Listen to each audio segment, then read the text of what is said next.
rilis terkait larangan bepergian ke luar negeri bahwa pada tanggal 12 Juli tahun 2024 KPK telah mengeluarkan surat keputusan nomor 888 tahun 2024 tentang larangan bepergian ke luar negeri untuk dan atas nama 4 orang, yaitu 2 orang dari penyelenggara negara dan 2 orang lainnya dari pihak swasta. Larangan bepergian ke luar negeri ini terkait penyidikan yang sedang dilakukan oleh KPK, yaitu dugaan tindak pidana korupsi atas pengadaan barang atau jasa di lingkungan pemerintah Kota Semarang tahun 2023 sampai dengan 2024. Dugaan pemerasan terhadap pegawai negeri atas insentif pemungutan pajak dan retribusi daerah Kota Semarang, serta dugaan penerimaan gratifikasi tahun 2023 sampai dengan 2024. Larangan bepergian ini berlaku selama 6 bulan ke depan. Proses penyidikan saat ini sedang berjalan, untuk nama dan inisial tersangka masih belum disampaikan saat ini. Demikian rilis terkait larangan bepergian ke luar negeri. Terkait pertanyaan teman-teman, apakah di daerah Semarang sedang ada kegiatan? Kami sampaikan betul bahwa sedang ada kegiatan penyidikan oleh teman-teman penyidik di daerah Semarang. Untuk apa kegiatannya, di mana kami belum bisa rilis, dan semoga pada saat kegiatan tersebut selesai dalam mungkin beberapa hari atau minggu ke depan, teman-teman akan diberikan update lagi. Untuk rilis berikutnya adalah adanya kegiatan pemasangan tanda penyitaan, bahwa pada tanggal 15 Juli 2024, penyidik KPK telah melakukan penyitaan terhadap 3 bidang tanah dan bangunan seluas kurang lebih 1.500 meter persegi, senilai kurang lebih 2 miliar rupiah. Ketiga bidang tanah dan bangunan tersebut berlokasi di wilayah Cikarang, Bekasi. Bahwa ketiga bidang tanah dan bangunan tersebut disita pada perkara tindak pidana korupsi dan pencucian uang yang diduga dilakukan oleh tersangka AGK selaku Gubernur Maluku Utara periode tahun 2014 sampai dengan 2019 dan tahun 2019 sampai dengan 2024. Penyitaan dilakukan penyidik dari MTK yang merupakan anak dari tersangka AGK. Bahwa sehari kemudian, yakni pada tanggal 16 Juli 2024, penyidik melakukan tanda penyitaan atau memasang pelang penyitaan. Untuk gambar-gambarnya kurang lebih ini ya, teman-teman. Nanti teman-teman akan diberikan versi digitalnya untuk bisa dipublish nanti. Oke, untuk rilis tambahan dari kami cukup.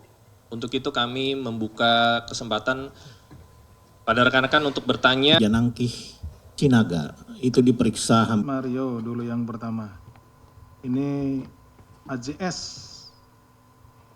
Ini dia di PT Telkom. Pernah di Rut Telkom, pernah di Rut PT Pos. Ini apakah ada kaitannya antara saat menjabat pada saat PT Pos atau di Telkom? Jadi yang sedang kami tangani saat ini itu di perkaranya perkara PT Telkom. Jadi ada PT Telkom, itu ada dua perkara. Jadi beliau yang bersangkutan ini diperiksa terkait dengan jabatannya selaku PT Telkom. Kemudian saudara G dalam Dirut juga ini ya kapasitasnya ya terkait dengan masalah trading di gas gitu ya. Kemudian ini perkara dengan ASDP yang sudah melakukan upaya paksa ya, geledah, sita, ada 3 unit mobil dan lain-lain nih apakah terkait. Ini sebetulnya sedang kita ini baru masuk penyidikan, tapi kita kalau sudah melakukan penyidikan kita sudah bisa melakukan upaya paksa. Ini mungkin saya tidak bisa terlalu dalam ngasih, tapi betul upaya paksa itu dilakukan dalam kaitannya dengan perkara ASDP, gitu ya. Jadi sementara apakah ada kaitannya dengan LPI, kami belum menemukan itu sejauh ini ya.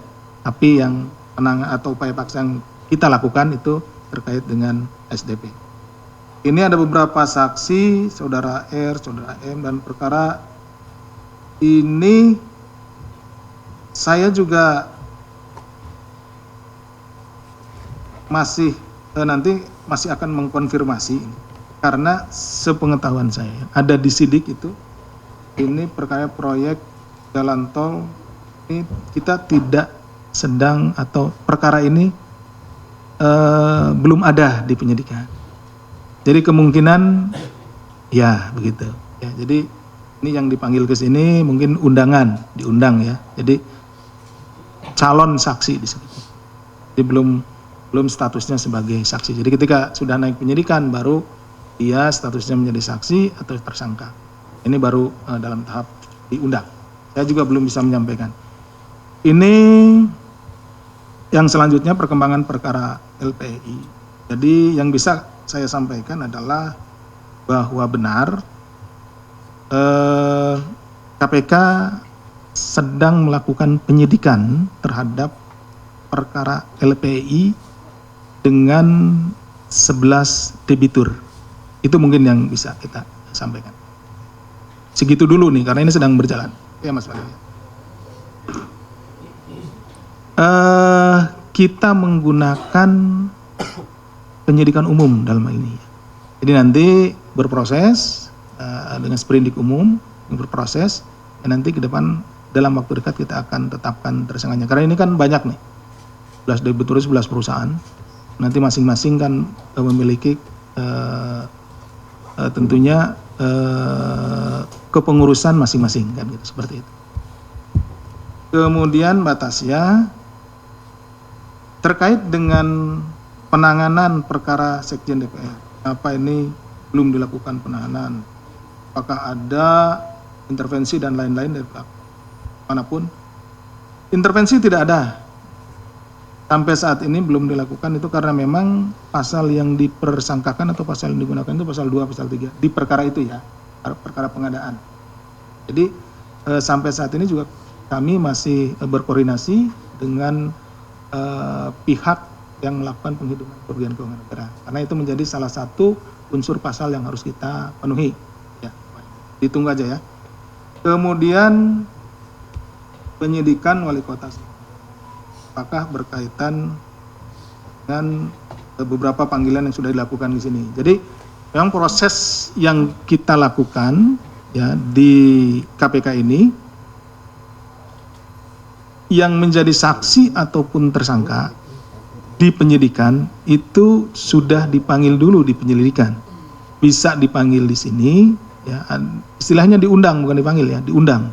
Ada undangan dari penyelidikan untuk diminta keterangan, bisa diminta keterangannya di gedung KPK ini, atau para penyelidik atau penyidik kalau itu sudah penyidikan bisa hadir ke tempat mereka dengan alasan bahwa ya saksi itu lebih banyak di sana, kemudian juga bukti-bukti di sana. Nah, untuk efektivitas daripada ke sini gitu ya, nanti juga kan lebih repot, maka petugas yang ke sana, baik penyelidik maupun penyidik. Tadi juga sekaligus menjelaskan sedikit apa yang dikeluhkan Mas Mario, jangan di sana terus gitu, di Surabaya terus gitu. Ya karena memang saksi juga bukti-bukti ya ada di sana gitu, kebanyakan dihadirkan di sini juga ruang pemeriksaannya di sini terbatas juga gitu. Itu kalau bisa seperti itu. Nah kalau di sana kan, ya, kemudian juga terkait biasanya kegiatan-kegiatan karena mereka juga memiliki kegiatan sendiri gitu ya. yang telah terjadwal, sehingga ketika kita datang ke tempat para saksi itu di sana itu lebih efektif dibandingkan harus saksi yang ke sini. Kemudian dalam penanganannya yang perkara Semarang ini masuk ke Mas Niam, apakah ada klaster-klaster, karena tadi ada disampaikan oleh Pak Jubir, ada gratifikasinya, ada pengadaannya, ada pemerasan, lain-lain. Jadi tidak klasternya ya, karena pelakunya memang orangnya yang sama, subjek hukumnya sama. Hanya perbuatannya tersebut dikategorikan atau pasal yang dilanggarnya itu ada yang gratifikasi, ada yang juga pemerasan, ada yang juga di pengadaan gitu. Ya, jadi ini tetap nanti satu sprindik, gitu kan, dengan tersangkanya orang tersebut atau subjek tersebut, tapi perbuatannya itu melanggar beberapa pasal. Ya Mas Niam ya, bisa dipahami. Oke. Kemudian masih perkara Semarang di Mas Niam ini. Ini tahun berapa? Silakan nanti dicek ya. Itu masa baktinya tahun berapa gitu ya, Mas Niam. Ya. Oke. Kemudian saat ini Saudara I sedang mencalonkan kembali. Apakah ini akan mengganggu yang kami fokuskan adalah penanganan perkaranya. Jadi ketika dalam penyidikan itu sudah ditemukan peristiwa pidana, ya, peristiwa pidana seseorang itu melakukan tindak pidana korupsi, ya, dan dinyatakan itu layak untuk naik penyidikan, kami di Direktorat Penyidikan melakukan penyidikan terhadap orang tersebut. Tidak juga mempertimbangkan. Jadi yang kami pertimbangkan itu adalah hasil penyelidikan, kecukupan bukti untuk naik ke penyidikan. Selebihnya tidak ada. Gitu. Apakah sedang nyalon atau tidak nyalon, kami tidak masuk dalam pertimbangan ke ranah itu. Jadi kami pure, murni ranah hukum ya. Jadi ketika memang sudah terpenuhi dua alat bukti yang cukup, kemudian juga hasil dari ekspos menyatakan, jadi seluruh peserta ekspos menyatakan bahwa ini naik sidik, diputuskan naik sidik, ya kita laksanakan penyidikan. Seperti itu. Kemudian terkait dengan Jatim nih, apakah sudah cegah, apakah sudah digeledah yang akan dipanggil orang-orangnya? Pencegahan ini yang kami lakukan, pencegahan itu, pencegahan ke luar negeri, yaitu serta-merta kita lakukan setelah terbitnya surat perintah penyidikan. Kenapa? Karena tentunya itu dalam rangka memudahkan penyidik melakukan proses penyidikan. Karena ketika yang bersangkutan ada di luar negeri, artinya di luar yurisdiksi hukum kita, itu akan lebih sulit. Sehingga ketika perkara ini dinyatakan naik sidik, maka para tersangkanya ketika sudah ditetapkan tersangka, itu akan kita cegah. Kemudian apakah sudah yang digeledah ini akan dipanggil? Tentu, ya. Ketika kita melakukan penggeledahan di suatu tempat dan kemudian di tempat tertutup tersebut itu ditemukan barang-barang, baik itu barang berupa surat maupun barang elektronik dan lainnya yang diduga ada kaitannya dengan tindak pidana korupsi yang sedang kita tangani, lalu penyidik melakukan penyitaan, maka dari siapa barang itu disita, orangnya akan kita panggil. Kita akan minta keterangan. Tujuannya apa? Tujuannya adalah untuk mengkonfirmasi barang-barang yang tadi kita sita.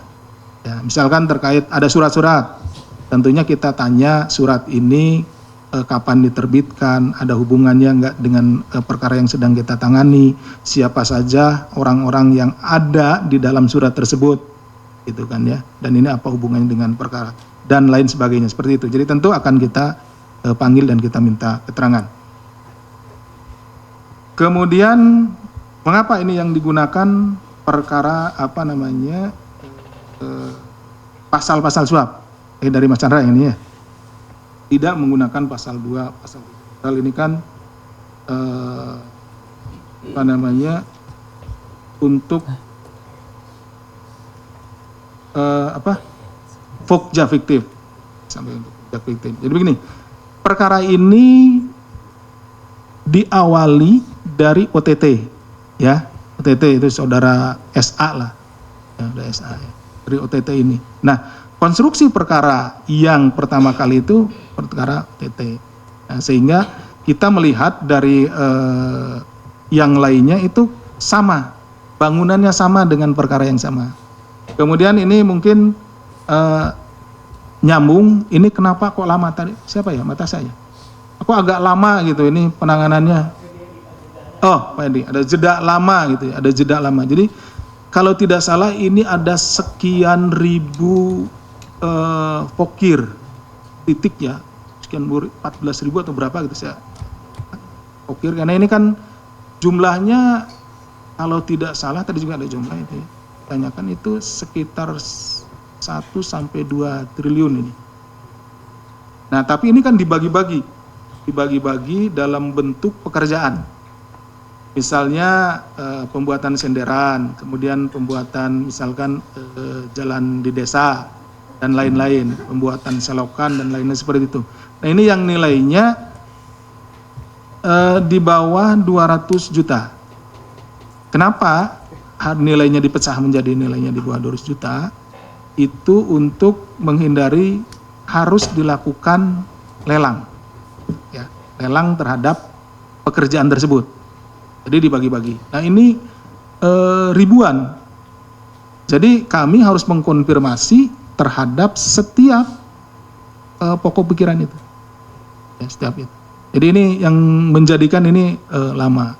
Jadi ketika mendapatkan misalkan satu pokok pikiran, itu berapa sih sebetulnya yang digunakan, berapa yang diterima sama mereka, berapa yang kemudian dikembalikan atau jadi suap kepada si anggota DPR ini.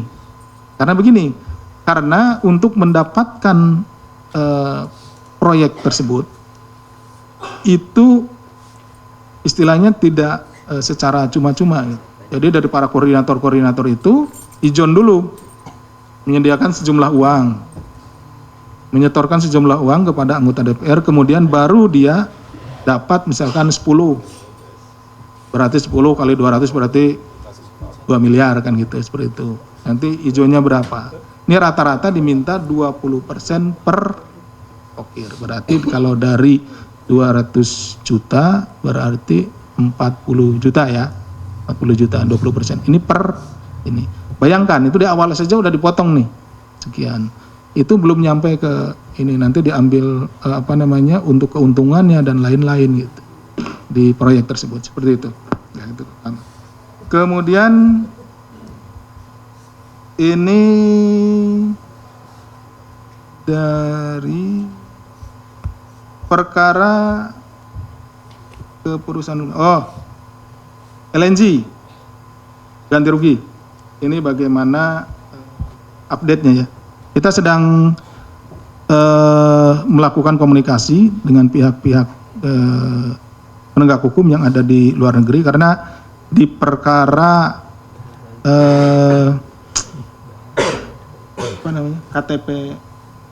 IKTP ya IKTP kita pernah melakukan itu dan alhamdulillah bisa berhasil.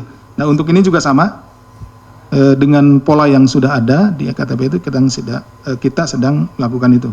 Karena memang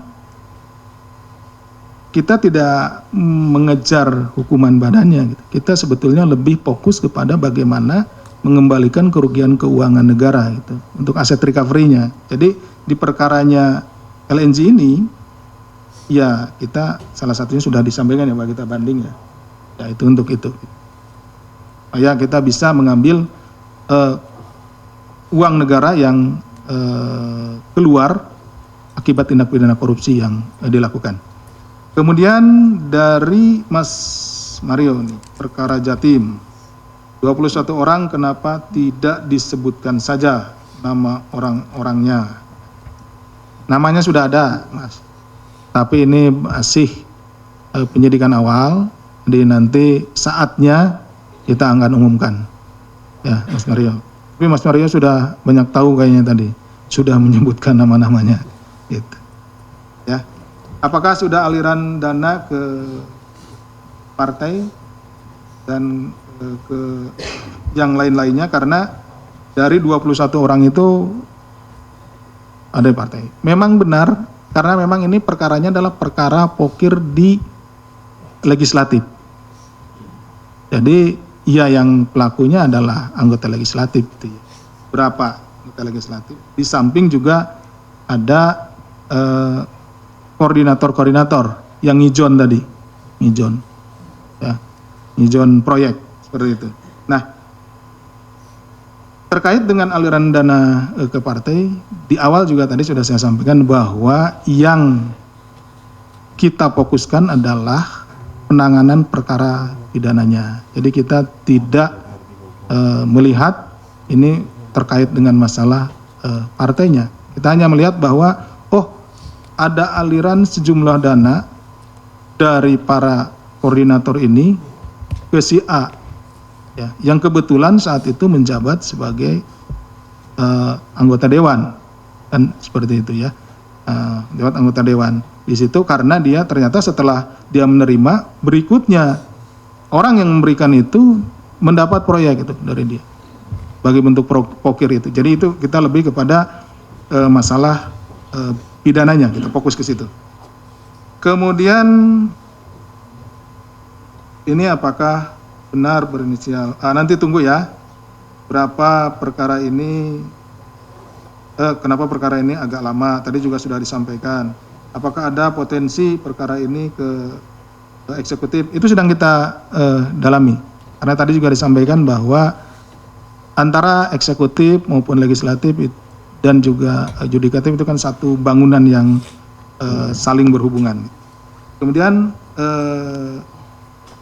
berapa yang sudah didalami KPK? Ini kerugian negara ya. Tadi juga sudah saya senggol sedikit, ya, sekitar triliunan itu untuk pokir ini.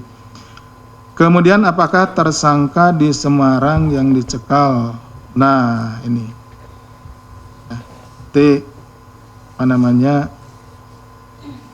Saya sudah sampaikan bahwa tadi ketika kita naik ke penyidikan pasti kita melakukan cekal terhadap para tersangka tersebut. Kemudian Mas Dani, eselon 2 di Dirjen Pajak, apakah terkait dengan sidik atau lidik? Nanti kami dalami lagi ya, kan ini orang tersebut apakah di lidik atau nanti sidik. Kemudian terkait dengan Putri Pak SDL, ini hasil pemeriksaannya seperti apa? Hasil pemeriksaannya nanti kita bisa sama-sama ketahui di persidangan terkait masalah TPPU-nya. Oke?